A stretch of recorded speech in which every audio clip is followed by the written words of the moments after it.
ને મિત્રો મજામાં. મિત્રો આપણે રિઝનિંગના સમની અંદર જે નવા નવા સમ જોઈએ છે એમાં કંઈક નવું જુદી જુદી એક્ઝામ્સમાં પૂછાયેલા પ્રશ્નો આપણે જોઈ રહ્યા છીએ. જેમ કે અહીંયા 30 છે, 16 છે, 210 તો શું? તો ચલો ટ્રાય કરો વિડીયો સ્ટોપ કરીને. ગુડ. અમુક લોકોએ સરસ રીતે પકડી લીધું કે સર આમાં કંઈ નથી. 30 છે એના અડધા કરી તો 15 આવે, એમાં એક ઉમેરી દઈ 16. હા છે તો 210 હોય તો એના અડધા કરી તો આવશે 105, એમાં એક ઉમેરી દઈ 106 છે. એવું જરૂર છે. તો મિત્રો આવું પણ પૂછાય, આટલું સહેલું પણ પૂછાય. જોઈએ નેક્સ્ટ. મિત્રો આ પણ સરસ મજાનો સમ છે. 14 છે, 17 છે, 29 છે તો શું આવે? ટ્રાય કરો મિત્રો. વિડીયો સ્ટોપ કરીને ટ્રાય કરવાથી ફાયદો એ થશે કે થોડુંક તમને આઈડિયા આવશે કે આપણે ક્યાં છીએ. અને બીજી એ વાત કે જેમ પ્રેક્ટિસ હશે એમ તમને પરીક્ષા ખંડમાં બહુ મજા આવશે. એટલે જરા જોઈ લેજો.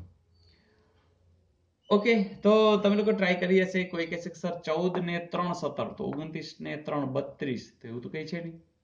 14 દુ 28 ને 1 29, 17 દુ 34 ને 1 35, એવું નથી. તો શું આવશે?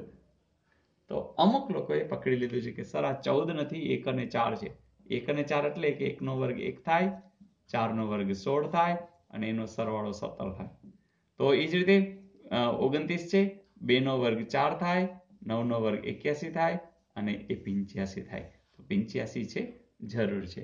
તો મિત્રો આવું કંઈક નવું સતત પૂછી શકાય છે. તો ગઈકાલનું હોમવર્ક જોઈ લેવું છે ને? ચલો જોઈ લઈએ.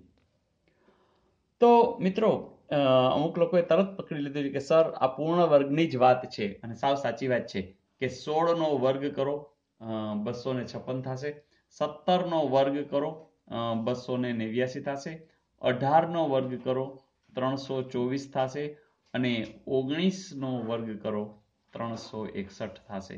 ક્યાં ગયું? હારી. તો મિત્રો તમને 256 મળે છે, 361 મળે છે, 289 મળે, પણ 324 નહીં કયા છે? 325. ધેટ મીન્સ આ છે એ જુદું પડે છે અને લગભગ લોકોનો જવાબ સાચો પડ્યો છે. તો મને પણ મજા આવી, તમને પણ મજા આવી હશે. અને ચલો આજનું હોમવર્ક આપી દઉં, જરા ભરપૂર ટ્રાય કરજો.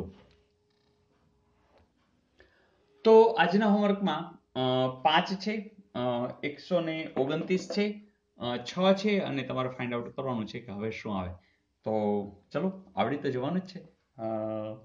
તો મિત્રો બસ આનંદથી કામ કરતા રહીએ, આગળ વધતા રહીએ.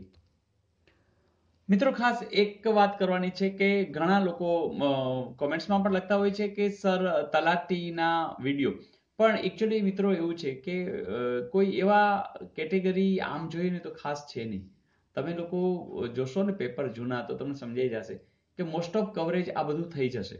એટલે તમે લોકો એક જ કામ કરો કે જ્યારે વાંચવાનો કંટાળો આવે તો શનિ રવિ તો ખાસ જયેશ સરના તમામ વિડીયો જોવા છે. બસ આટલું ખાલી કરો અને પછી જુઓ શું થાય છે.